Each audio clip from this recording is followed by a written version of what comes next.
Welcome back to another technical deep dive here in the debug zone.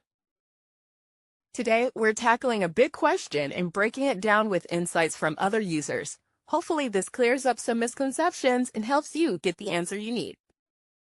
So, buckle up, stay a little curious, and let's jump right in.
And that's a wrap.